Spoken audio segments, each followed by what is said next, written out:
പ്രിയ റൂമിൽ കയറി ബെഡിലിരുന്നു. അപ്പോഴും അവളുടെ കണ്ണിൽ നിന്ന് കണ്ണുനീർ ഒഴുകുന്നുണ്ടായിരുന്നു. അവന്റെ വായിൽ നിന്ന് കേട്ട വാക്കുകൾ ഓർത്താണ് ഈ കണ്ണുനീരെന്ന് അവൾക്ക് തന്നെ അറിയാം. താൻ എന്തിനാ അവൻ പറയുന്നത് കേട്ട് കരയുന്നത്? തൻ്റെ ആരുമല്ലല്ലോ അവൻ, പിന്നെന്താ പ്രശ്നം? അവൾ ഒരു നിമിഷം അങ്ങനെയും ചിന്തിച്ചു പോയി. പിന്നെ ഒന്ന് ഫ്രഷായി കട്ടിലിൽ കയറി കിടന്നു. ഒന്നും കഴിക്കാത്തത് കൊണ്ട് തന്നെ നന്നായിട്ട് വിശക്കുന്നുണ്ട്. പക്ഷേ അവനോട് ചോദിച്ചിട്ട് കാര്യമില്ല എന്നറിയാവുന്നത് കൊണ്ട് അവൾ വിശപ്പ് സഹിച്ച് കിടന്നു. ഇതേ സമയം റൂമിൽ വന്ന റാമ ചിന്തിക്കുകയായിരുന്നു, താനെന്തിനാ അവൾ അത്രയ്ക്ക് പറഞ്ഞത്? അവൾ തെറ്റൊന്നും ചെയ്തില്ലല്ലോ. പിന്നെ ഇവിടെ നിന്ന് പോവാത്തത് അവൾക്ക് വേറെ വീടൊന്നും ഇല്ലാഞ്ഞിട്ടല്ലേ? കാരണക്കാരൻ ഞാനല്ലെങ്കിൽ കൂടെ എൻ്റെ കൂട്ടുകാർ കാരണമാണ് അവളുടെ വീട്ടിൽ നിന്ന് പുറത്തായത്. അപ്പോൾ അവളെ സംരക്ഷിക്കേണ്ട ഉത്തരവാദിത്തം എനിക്കുമുണ്ട്. പിന്നെ അവൾ അത്രയും പറഞ്ഞത് വേറെ ഒന്നും കൊണ്ടല്ല, എങ്ങനെയെങ്കിലും അവൾ ഇവിടെ നിന്നും ഇറങ്ങിപ്പോവാൻ വേണ്ടി പറഞ്ഞത് തന്നെയാണ്. എൻ്റെ കൂടെ നിന്ന ഇപ്പോൾ ഉണ്ടായ ചീത്തപ്പേരിനേക്കാൾ കൂടുതൽ നാട്ടുകാരും വീട്ടുകാരും പറയും. പിന്നെ എനിക്ക് ചുറ്റും ശത്രുക്കളുണ്ട്. അവർ എൻ്റെ കൂടെയുള്ളവരെ ലക്ഷ്യം വെച്ച അവളും ആ കൂട്ടത്തിൽ പെടും. അവളെ രക്ഷിക്കാൻ വേണ്ടി പറഞ്ഞതാണ്. പക്ഷേ അവൾക്ക് എൻ്റെ വാക്കുകൾ ഒത്തിരി വേദനിച്ചിട്ടുണ്ടാവും. അവൻ അതോർക്കും തോറും ദേഷ്യം നിയന്ത്രിക്കാൻ കഴിഞ്ഞില്ല. അവൻ ഷെൽഫ് തുറന്ന് ബോട്ടിലെടുത്ത് ബാൽക്കണിയിലേക്ക് പോയി. അവിടെ കിടന്ന് ആ കുപ്പി മുഴുവൻ കുടിച്ച് എപ്പോഴും അവൻ നിദ്രയെ പുൽകിയിരുന്നു. പ്രിയ രാവിലെ എഴുന്നേറ്റ് കുളിച്ച് നേരെ റൂമിൽ നിന്ന് പുറത്തേക്കിറങ്ങി. ഭാഗ്യം, കാലം പുറത്തൊന്നുമില്ല. അതും ചിന്തിച്ചവൾ അടുക്കളയിലേക്ക് പോയി. അവിടെ കുറച്ച് സാധനങ്ങൾ മാത്രം ഉണ്ടായിരുന്നുള്ളൂ. ബ്രേക്ക്ഫാസ്റ്റ് ഉണ്ടാക്കാനൊന്നും സാധനമില്ല. അവൾക്കാണെങ്കിൽ വിശന്നിട്ട് കണ്ണ് കാണാനും പാടില്ലായിരുന്നു. അവൾ ചായ ഉണ്ടാക്കി ഫ്രിഡ്ജ് തുറന്നു നോക്കിയപ്പോൾ അതിലൊരു പാക്ക് ബ്രെഡ് ഇരിപ്പുണ്ടായിരുന്നു. അതും ജാമെടുത്ത് അവൾ അവിടെ ഇരുന്ന് തന്നെ കഴിക്കാൻ തുടങ്ങി. അത് കഴിച്ചപ്പോൾ കുറച്ച് ആശ്വാസമായി തോന്നി അവൾക്ക്. ചായ കുടിച്ച് കപ്പ് കഴുകി വെച്ച് അവൾ ഹാളിലേക്ക് വന്നു. അപ്പോഴാണ് നെറ്റിയിൽ കൈവച്ച് റൂമിൽ നിന്ന് ഇറങ്ങി വരുന്ന റാമിനെ അവൾ കണ്ടത്. അപ്പോൾ തന്നെ അവൾക്ക് മനസ്സിലായി തലവേദനയാണ് എന്ന്. പക്ഷേ അവൾ അവനെ മൈൻഡ് ചെയ്യാതെ സോഫയിൽ പോയിരുന്നു. പെട്ടെന്നാണ് അവനും അവളുടെ അടുത്ത് സോഫയിൽ വന്നിരുന്നത്. ഡി, അവൻ്റെ അലർച്ച കേട്ടാണ് അവൾ ഞെട്ടി ഫോണിൽ നിന്ന് നോട്ടം മാറ്റിയത്. എന്താണോ തനിക്ക് വേണ്ടത്? അവളും ദേഷ്യത്തോടെ പറഞ്ഞു. എനിക്കൊരു ഗ്ലാസ് ചായ ഉണ്ടാക്കി തരുമോ? മടിച്ച് റാം അവളോട് ചോദിച്ചു. അയ്യോ, ഞാനോ? അത് സാറിന് ഇഷ്ടമാവോ? ഞാൻ അഴിഞ്ഞാടി നടക്കുന്ന പെണ്ണല്ലേ, അപ്പം സാറിനത് ഇഷ്ടമാവില്ല. സാറ് തറവാട്ടിൽ പിറന്ന പെൺകുട്ടികളോട് പോയി പറയാൻ നോക്ക്, അല്ലാതെ എന്നെ പോലെ ഉള്ള ആളോടല്ല. അവൾ ഒരു പരിഭവത്തോടെയാണത് പറഞ്ഞത് എന്ന് അവന് മനസ്സിലായി. പിന്നെ അവനൊന്നും മിണ്ടാൻ നിന്നില്ല, സോഫയിലേക്ക് ചാഞ്ഞു കിടന്നു. എന്നാൽ അവൻ്റെ മറുപടിയൊന്നും കേൾക്കാത്തതോർത്ത് അവൾ തല ഉയർത്തി അവനെ നോക്കി.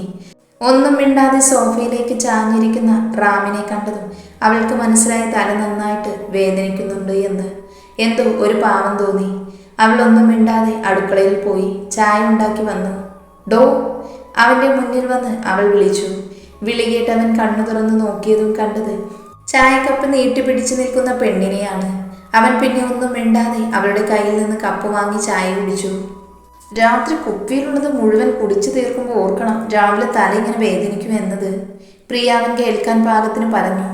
എന്താണ് നിന്ന് പിറുപിറുക്കുന്നത്? അവൻ കടുപ്പിച്ച് അവളെ നോക്കിക്കൊണ്ട് ചോദിച്ചു. ഓ, അപ്പോഴേക്കും കലിപ്പായി കാലൻ. അവൾ അതും പറഞ്ഞ് സോഫയിൽ പോയിരുന്നു. റാം ചായ കുടിച്ച് കപ്പ് ടേബിളിൽ വെച്ചു. ഡോ, അവളുടെ വിളി കേട്ട് റാം അവളെ ഒന്ന് നോക്കി. എന്താടി? എനിക്ക് വിശക്കുന്നുണ്ട്. ഞാൻ 2 ബ്രെഡ് മാത്രമേ കഴിച്ചിട്ടുള്ളൂ, അല്ലാതെ വേറൊന്നും കഴിച്ചില്ല. ഉണ്ടാക്കാൻ നോക്കിയപ്പോൾ ഇവിടെ സാധനമൊന്നും ഇരിപ്പില്ല. എനിക്ക് കഴിക്കാൻ എന്തെങ്കിലും വാങ്ങിക്കൊണ്ട് തരുമോ? റാമിനെ നോക്കി പറഞ്ഞു. നിനക്ക് വിശക്കുന്നുണ്ടെങ്കിൽ ഞാൻ എന്ത് ചെയ്യണം? നീ പറയുന്നത് കൊണ്ടുതരാൻ ഞാൻ തൻ്റെ ഭർത്താവാണോ? അവളെ നോക്കിക്കൊണ്ട് തന്നെ റാം ചോദിച്ചു. ഓഹോ, പാലം കടക്കുവോളം നാരായണ, പാലം കടന്ന കൂരായണ എന്ന പോലെയാണല്ലോ തൻ്റെ കാര്യം. ഞാൻ തനിക്ക് തലവേദനിച്ചപ്പോൾ ചായ ഇട്ട് തന്നത് തൻ്റെ ഭാര്യ ആയിട്ടൊന്നുമല്ലല്ലോ. അതുപോലെ എനിക്ക് വേണ്ടത് താനും ചെയ്തു തരണം. ഇതൊരു കഷ്ടമാണ്. അതും പറഞ്ഞ് അവൾ ഫോണിൽ തോണ്ടാൻ തുടങ്ങി. പുല്ല്, ഏതു നേരത്താണ് ഇതിനെ ഇങ്ങോട്ടേക്ക് കൊണ്ടുവരാൻ തോന്നിയത്? അതും പറഞ്ഞവൻ കാറിൻ്റെ കീയെടുത്ത് പുറത്തേക്ക് പോയി. അത് കണ്ട് പ്രിയയുടെ ചുണ്ടിലൊരു പുഞ്ചിരി വിരിഞ്ഞു. എന്നാൽ ഇതേ സമയം കണ്ണൻ്റെ വീട്ടിൽ രാവിലെ എണീറ്റ് കണ്ണൻ ഹാളിൽ ഇരുന്നപ്പോഴാണ് അവൻ്റെ അമ്മ വന്നത്. മോനെ, അവളെവിടെ? ഇങ്ങോട്ടേക്ക് ഇറങ്ങി വരുന്നതൊന്നും കാണുന്നില്ലല്ലോ. ആ ഒരുമ്പൊട്ടോള് കാരണം നമുക്ക് പുറത്തേക്ക് ഇറങ്ങി നടക്കാൻ പറ്റത്തില്ല. അവൾ വേഗം ഇവിടെ നിന്ന് പറഞ്ഞു വിടണം. അമ്മ പറഞ്ഞതും കണ്ണൻ അമ്മയെ പുച്ഛത്തോടെ ഒന്ന് നോക്കിക്കൊണ്ട് പറഞ്ഞു തുടങ്ങി. എന്നാ അമ്മ സന്തോഷിക്ക്, അവളായി തന്നെ ഇറങ്ങിപ്പോയിട്ടുണ്ട്. ഇറക്കി വിടേണ്ട ആവശ്യമില്ല. എന്ത് തെറ്റാ അമ്മേ അവൾ അമ്മയോട് ചെയ്തത്? ആ പാവം തെറ്റ് ചെയ്തിട്ടില്ല എന്ന് എല്ലാവരോടും 100 വട്ടം പറഞ്ഞതല്ലേ? എന്നിട്ടും ആരും അവളെ മനസ്സിലാക്കിയില്ലല്ലോ. ഒന്നുമല്ലെങ്കിലും അവളൊരു പെൺകുട്ടിയാണെന്ന് പോലും നിങ്ങളാരും ഓർത്തില്ലല്ലോ. അവളുടെ അമ്മയും എൻ്റെ അമ്മയും ഒന്നും ഓർക്കാതെയാണല്ലോ വീട്ടിൽ നിന്ന് ഇറക്കി വിട്ടത്. അവൾ ഇവിടെ നിന്ന് പോയി എന്നറിഞ്ഞിട്ടും ഞാൻ അന്വേഷിച്ചു പോവാത്തത് പാവം എവിടെയെങ്കിലും പോയി ജീവിക്കട്ടെ എന്ന് കരുതിയാണ്. കാരണം ഇങ്ങോട്ട് കൊണ്ടുവരാൻ പറ്റില്ല, അവളെ വീട്ടിലേക്കും കയറ്റില്ല. പിന്നെ ഞാൻ കൊണ്ടുവന്നിട്ട് എവിടെ താമസിപ്പിക്കാനാണ്? അതോർത്താണ് ഞാൻ അന്വേഷിച്ചു പോവാത്തത്. അവൾ തെറ്റ് ചെയ്യാത്തിടത്തോളം കാലം അവൾക്ക് കാവലായി ഈശ്വരൻ തന്നെ അവളെ സംരക്ഷിക്കാൻ പ്രാപ്തിയുള്ള ഒരാളെ അവളുടെ മുന്നിൽ എത്തിക്കും എന്ന വിശ്വാസമുണ്ട് എനിക്ക്. പ്രിയൊരു പാവമാണ്. ആരെയും വേദനിപ്പിക്കാൻ അവൾക്ക് കഴിയില്ല. നിങ്ങളെയൊക്കെ പോലെ ആരെയും ഒറ്റപ്പെടുത്തില്ല. അവൾ നല്ല മനസ്സുള്ള കുട്ടിയാണ്. അവൾ എവിടെയെങ്കിലും സുഖമായി സമാധാനമായി ജീവിക്കട്ടെ. അതും പറഞ്ഞ് അവൻ പുറത്തേക്ക് പോയി. എന്നാൽ ഇത് കേട്ടാണ് കണ്ണൻ്റെ അച്ഛൻ റൂമിൽ നിന്ന് വന്നത്. എന്താ അവൻ പറഞ്ഞത്? പ്രിയ പോയി എന്നോ? അയാൾ അത്ഭുതത്തോടെ ഭാര്യയോടായി ചോദിച്ചു. ആ പിശാച് പോയി കിട്ടി, സമാധാനം. ഞാൻ അവൾ എണീറ്റ് വേണം പറഞ്ഞു വിടാനെന്ന് വിചാരിച്ചിരിക്കുമായിരുന്നു. അവളായിട്ട് തന്നെ പോയല്ലോ, നമുക്ക് അത്രയും സമാധാനം. ചിരിച്ചുകൊണ്ട് അത് പറഞ്ഞവർ അടുക്കളയിലേക്ക് പോയി. അയാൾ മറുപടിയൊന്നും പറയാതെ പുറത്തേക്കും. പ്രിയ റാം വരുന്നതും കാത്തിരിക്കുമായിരുന്നു.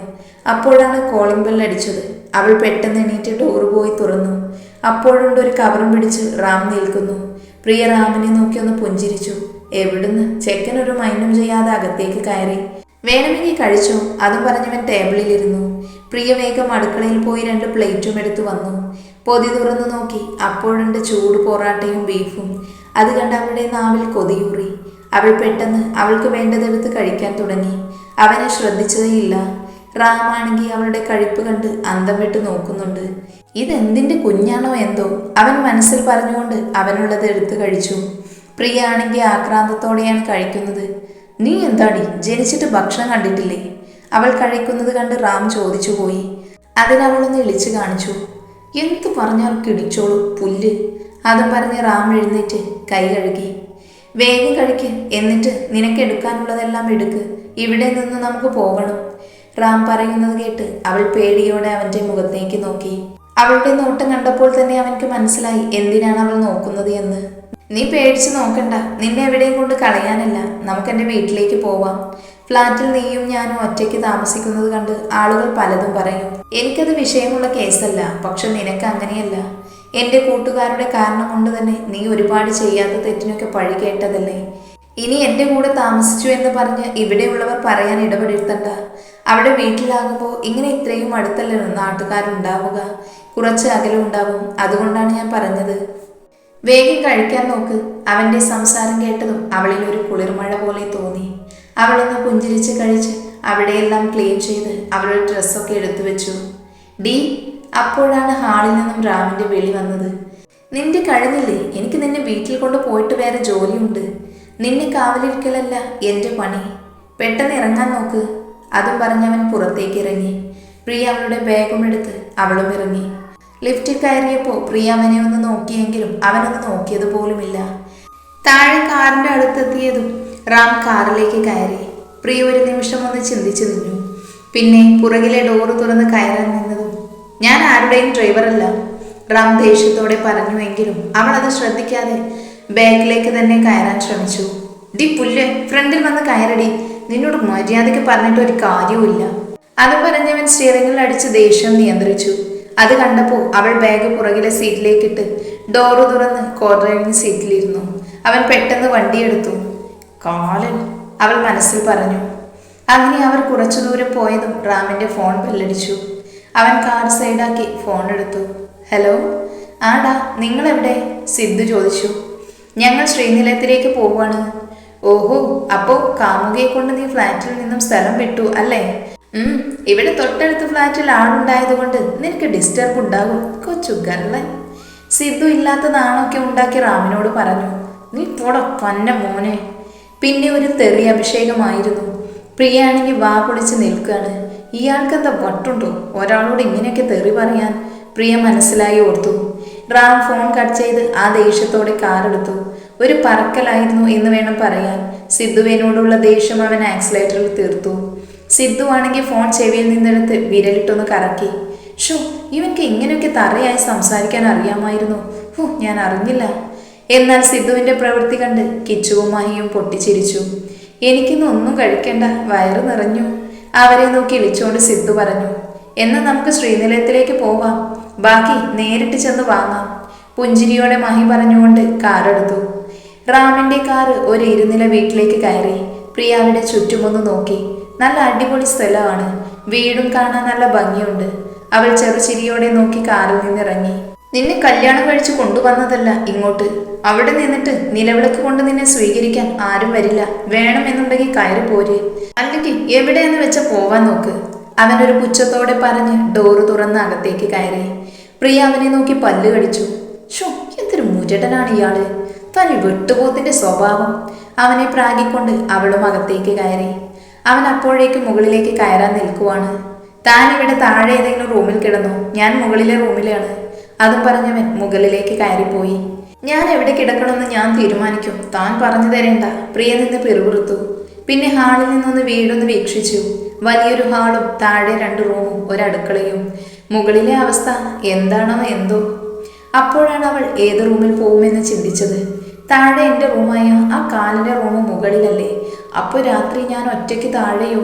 അയ്യോ, അത് നടക്കില്ല. അവൾക്ക് ഓർത്തിട്ട് തന്നെ പേടി തോന്നി. അവൾ ഒന്നും നോക്കിയില്ല, മുകളിലേക്കുള്ള സ്റ്റെപ്പുകൾ ചാടിക്കയറി. അവിടെ ചെന്നപ്പോൾ അവിടെയും 2 റൂം. ഇതിലേതായിരിക്കും കാലിൻ്റെ റൂം? ഒരു സെക്കൻഡ് ഒന്ന് ചിന്തിച്ചു. പിന്നെ ആദ്യം കണ്ട റൂമിൽ കയറി. അവിടെ ചെന്നപ്പോൾ അവൾക്ക് വല്ലാത്തൊരു സന്തോഷം പോലെ തോന്നി. ആ റൂമിലെ പെർഫ്യൂമിൻ്റെ മണം അവളെ ആകർഷിക്കുന്നത് പോലെ അവൾക്ക് തോന്നി. അവൾ കണ്ണടച്ചത് ആസ്വദിച്ചു. പിന്നെ അവൾ ഡോറ് ലോക്ക് ചെയ്ത് ഡ്രസ്സൊക്കെ ഷെൽഫിൽ വെക്കാൻ നിന്നതും ബാത്റൂം ഡോറ് തുറന്ന് റാം ഇറങ്ങിയത് ഒരുമിച്ചായിരുന്നു. അവനൊരു ബാത്ത് ടവൽ മാത്രം ധരിച്ചിട്ടുള്ളൂ. തല തുവർത്തി ഒന്ന് നോക്കിയതും കണ്ടത് ഞെട്ടി നിൽക്കുന്ന പ്രിയയെയാണ്. അവളെ തൻ്റെ റൂമിൽ കണ്ടതും റാമും ഒരു നിമിഷം ഒന്ന് ഞെട്ടി. പെട്ടെന്ന് അവൻ്റെ മുഖം ദേഷ്യം കൊണ്ട് ചുവന്നു തുടുത്തു. തല തുവർത്തിയിട്ട് അവൾ താഴേക്ക് വലിച്ചെറിഞ്ഞു. അവളിലേക്ക് ഓരോ ചുവടുകളും വെച്ചു. പ്രിയ ആണെങ്കിൽ എന്തു ചെയ്യണമെന്നറിയാതെ നിൽക്കുകയാണ്. ഡോറിലേക്ക് നോക്കിയതും അത് താനെ കുറച്ചു മുന്നേ ഡോർ ലോക്ക് ചെയ്തല്ലോ എന്നോർത്തു. ദയനീയമായി അവനെയും ഒന്ന് നോക്കി. എന്നാൽ അവൻ്റെ കണ്ണിലെ തീക്ഷ്ണത അവളെ ചുട്ടുപൊള്ളിച്ചു. ഡി, നിന്നോട് ഞാൻ മുകളിലേക്ക് കയറരുതെന്ന് പറഞ്ഞില്ലായിരുന്നോ? അതും പറഞ്ഞ് അവളുടെ അരക്കെട്ടിലൂടെ കൈയിട്ട് അവളിലേക്ക് ചേർത്ത് പിടിച്ചു. അവളൊന്ന് വിറച്ചുപോയി. അവനിലെ തണുപ്പ് അവളുടെ ശരീരത്തിലേക്ക് പടർന്നു. അവൻ്റെ കോലൻ മുടിയിൽ നിന്നും വെള്ളം വെറ്റി വീഴുന്നുണ്ടായിരുന്നു. അവൻ്റെ കാപ്പി കണ്ണുകളിലേക്ക് അവൾക്ക് നോക്കാനുള്ള ശക്തിയില്ലായിരുന്നു. പറയടി പുല്ലേ, നീ എന്തിനാ ഇങ്ങോട്ടേക്ക് വന്നത്? അവൻ ഒന്നുകൂടെ അവളെ ചേർത്ത് പിടിച്ചോട് ചോദിച്ചു. അത് ഞാൻ. അവൾക്ക് എന്തു പറയണമെന്നറിയാത്തൊരവസ്ഥയായി. നിനക്കെന്താടി വിക്കുണ്ടോ? അവളുടെ കണ്ണിലേക്ക് നോക്കിയാണ് അവൻ ചോദിച്ചത്. ഇല്ല എന്ന രീതിയിൽ അവൾ തലയാട്ടി. വാ തുറന്ന് പറയടി. അവൻ അലറിയതും ഞാൻ അറിയാതെ കയറിയതാ. അവനിൽ നിന്ന് കുതറി മാറിക്കൊണ്ട് അവൾ പറഞ്ഞൊപ്പിച്ചു. ഏതായാലും എൻ്റെ റൂമിലേക്ക് എൻ്റെ സമ്മതമില്ലാതെ കയറിയതല്ലേ, അപ്പോൾ എൻ്റെ ഒരു സമ്മാനം വേണ്ട നിനക്ക്. അത് ഞാൻ തന്നില്ലെങ്കിൽ മോശമല്ലേ? അതും പറഞ്ഞവൻ വീണ്ടും അവളിലേക്ക് ഓരോ ചുവടുകളും വെച്ചു. അവൾക്കാണെങ്കിൽ വിറച്ചിട്ട് പാടില്ലായിരുന്നു. അപ്പോൾ എങ്ങനെ, ഞാൻ തരട്ടെ എൻ്റെ മധുരമായ പ്രതികാരം. നീയും ഞാനും ഒറ്റയ്ക്ക് ഒരു റൂമിൽ. ഞാൻ കുളിച്ചു വന്ന് ഈ തണുപ്പൊന്ന് മാറ്റി തരുമോ നീ? അതും പറഞ്ഞ് അവളുടെ ഇടുപ്പിലൂടെ അവൻ്റെ കൈ രണ്ടും ചേർത്ത് അവനിലേക്ക് ചേർത്ത് നിർത്തി.